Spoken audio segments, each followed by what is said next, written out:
हम सब ने बचपन से पढ़ा है ना, कि ग्रेविटी या तो एक फोर्स है या फिर स्पेस का मुड़ाव। लेकिन असली सच क्या है? क्या सच में स्पेस और टाइम जुड़कर एक स्पेस टाइम की चादर बनाते हैं, या फिर ये सब बस एक मैथमेटिकल इल्यूजन है? आज हम लोग न्यूटन से लेकर आइंस्टाइन तक की सभी थ्योरीज को चैलेंज करने वाले हैं। हेलो दोस्तों, मैं हूं गौरव शुक्ला और स्वागत है आपका मेरे चैनल पर। पिछले विश्लेषण में हमने बात की थी कि हमारा यूनिवर्स इन्फिनाइट नहीं है बल्कि फाइनाइट है। लेकिन आज हम उससे भी बड़े एक कह सकते हैं झूठ या भ्रम पर बात करेंगे, ग्रेविटी। तो चलिए इसमें थोड़ा और गहरा जाते हैं और इस सबसे बड़े सवाल को सीधा सीधा पूछते हैं। क्या हमारी ग्रेविटी की पूरी समझ, मतलब न्यूटन से लेके आइंस्टाइन तक, सब बस एक भ्रम है? तो हमारी ये कहानी शुरू होती है सर आइजैक न्यूटन से। सोचिए, उन्होंने ही हमें ग्रेविटी का पहला एक पूरा का पूरा मॉडल दिया था।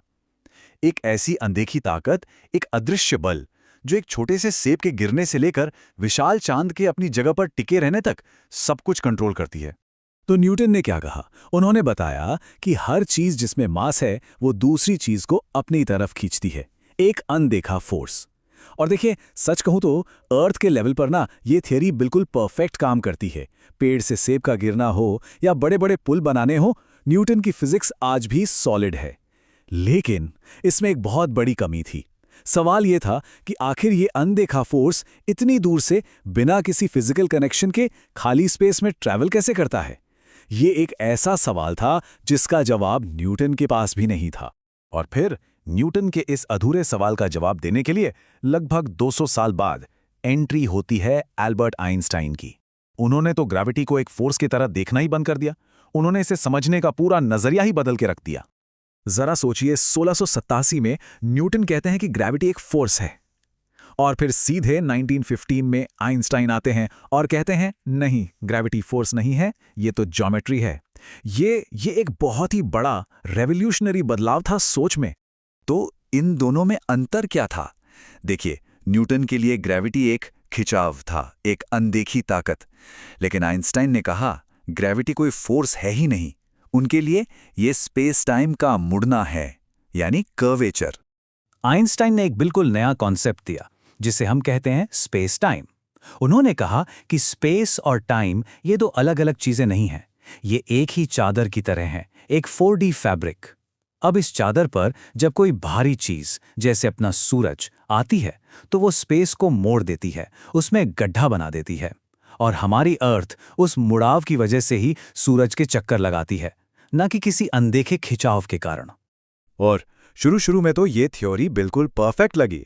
इसने मर्क्यूरी की अजीबोगरीब ऑर्बिट को समझा दिया, ब्लैक होल्स के होने की भविष्यवाणी कर दी। ये सब वो चीजें थीं जो न्यूटन की थ्योरी नहीं कर पाई थी।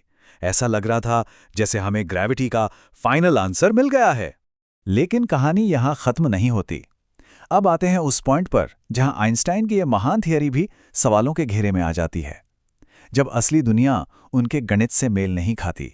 सबसे पहला और सबसे बड़ा सवाल, क्या स्पेस टाइम नाम की कोई चीज सच में फिजिकली एग्जिस्ट करती है? मतलब अगर स्पेस बिल्कुल खाली है तो आखिर मोड़ क्या रहा है? वो चादर आखिर बनी किस चीज से है?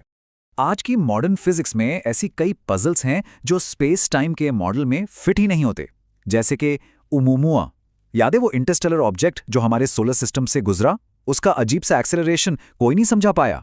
या फिर ये सवाल कि क्या टाइम डायलेशन यानी वक्त का धीमा होना सच है, या बस एटम्स की मूवमेंट एक मीडियम में स्लो हो जाती है?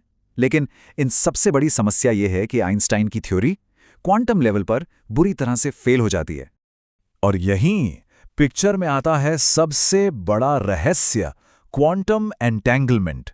ये एक ऐसी पहेली है जिसे, सुनिए, आइंस्टाइन ने खुद स्पूकी यानी डरावना कहा था। तो ये क्वांटम एंटेंगलमेंट है क्या?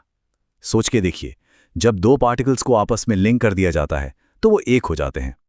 अब उनके बीच की दूरी चाहे कुछ सेंटीमीटर हो या करोड़ों लाइट ईयर्स, इससे फर्क नहीं पड़ता। एक पार्टिकल पर जो भी असर होगा, दूसरे पार्टिकल को उसका पता तुरंत इंस्टेंटली लग जाता है। इसमें सबसे ज्यादा हैरान करने वाली बात पता है क्या है?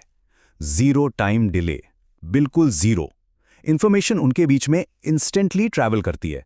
इसका मतलब साफ है, रोशनी की गति से भी कई गुना तेज। और ये आइंस्टाइन के सबसे बुनियादी नियम को तोड़ता है। आइंस्टाइन खुद इस बात से इतने ज्यादा परेशान थे कि उन्होंने इसे नाम दिया spooky action at a distance, यानी दूर से होने वाले एक अजीब डरावना असर। और वो परेशान क्यों ना होते, उनकी पूरी की पूरी थियरी तो इसी बात पर टिकी थी कि इस यूनिवर्स में लाइट की स्पीड से तेज कुछ भी ट्रैवल नहीं कर सकता। तो ये सब हमें एक बहुत ही बुनियादी सवाल पर लाकर खड़ा कर देता है। आखिर ये पार्टिकल्स आपस में इतनी जल्दी इंस्टेंटली कम्युनिकेट कैसे कर रहे हैं? क्या इसका मतलब ये है कि कोई ऐसी चीज है जो लाइट से भी तेज ट्रैवल करती है, जिसके बारे में हमें अभी कुछ पता ही नहीं? ये सारे सवाल, ये सारी पजल्स हमें स्पेस टाइम की थ्योरी से आगे देखने पर मजबूर कर रहे हैं, एक बिल्कुल नई सच्चाई की तलाश में।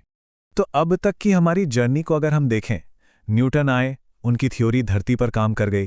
फिर आइंस्टाइन आए, उनकी थ्योरी बड़े ग्रहों और तारों के लिए सही बैठ गई। लेकिन जैसे ही हम क्वांटम लेवल पर आते हैं, सारा का सारा मॉडल टूट जाता है, बिखर जाता है। और अब एक नया, बहुत ही रैडिकल विचार सामने आ रहा है। क्या हो अगर स्पेस और टाइम एक हैं ही नहीं? क्या हो अगर उन्हें बस जबरदस्ती मैथ्स के इक्वेशंस में एक साथ फिट कर दिया गया है? सोच के देखिए, अगर टाइम कोई फिजिकल डायमेंशन है ही नहीं, तो उसे मोड़ा या बदला कैसे जा सकता है? तो नतीजा क्या है? अगर स्पेस और टाइम एक नहीं है, और स्पेस टाइम जैसी कोई 4D चादर है ही नहीं, बस एक इल्यूजन है, तो फिर सबसे बड़ा सवाल, ये ग्रेविटी आ कहां से रही है? इस सवाल का जवाब हम ढूंढेंगे अपने अगले विश्लेषण में, जहां हम एक्सप्लोर करेंगे एक ऐसी पॉसिबिलिटी को कि शायद ग्रेविटी ना तो कोई फोर्स है, ना ही जियोमेट्री, बल्कि किसी और चीज का नतीजा है। अगर ये जानकारी पसंद आई हो तो इस विश्लेषण को लाइक करें और आगे के सफर के लिए सब्सक्राइब करें, क्योंकि याद रखिए, सच्चाई हमेशा वैसी ही नहीं होती जैसी दिखती है।